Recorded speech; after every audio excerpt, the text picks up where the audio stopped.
नाटकीय ढंगरे महिला मानक नाँरे लक्ष लक्ष टंकार लोन नहीं चंपट मारिछि सेंटर लीडर।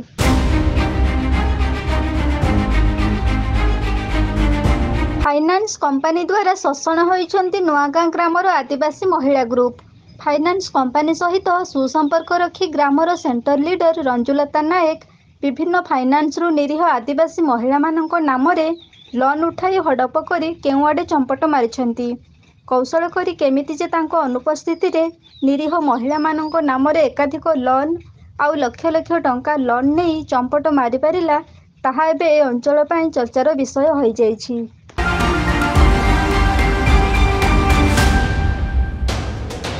घटनारू प्रकाश जे फाइनान्स कंपनी द्वारा नुआगाँ ग्राम दीर्घ वर्ष है ग्रुप करी ग्रामर महिला मानक लोन देउथिले आउ ग्रामर रंजुलता नायक सेंटर लीडर थिले। महिला माने आग्रह सहकारे लोन नहीं परिशोध मध्य करिथिले।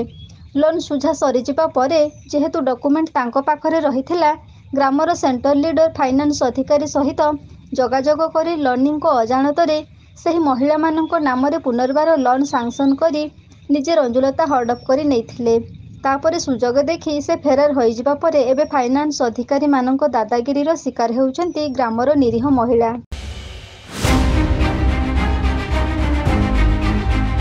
ग्रामर सेंटर लीडर थिले रंजुलता नायक। तांको निर्देश रे परिचालित हेउथिले समस्त फाइनान्स कंपनी। तांको इशारे रे महिला मानकु लोन दिया जाउथिला। तांको माध्यम रे कोटिए टंका लोन देई पारिथिले सेंटर लीडर को पुरस्कार मिलिथांता बोली एबे सुनिबाकू मिलुछि।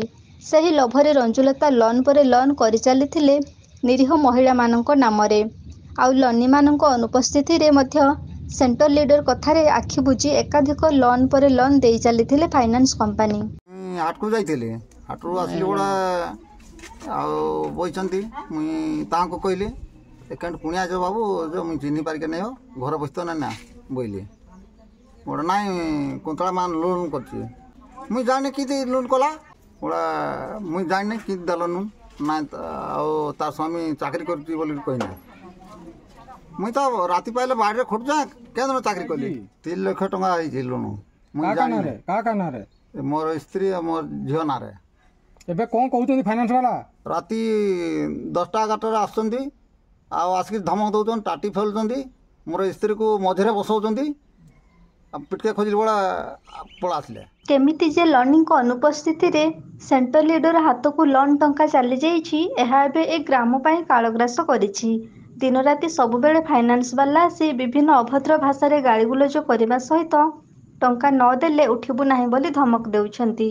टंकाटिए खर्च करिबार सुजोग पाइ नथिबा निरीह आदिवासी महिला माने एबे फाइनान्स कंपनी द्वारा शिकार होइछंती।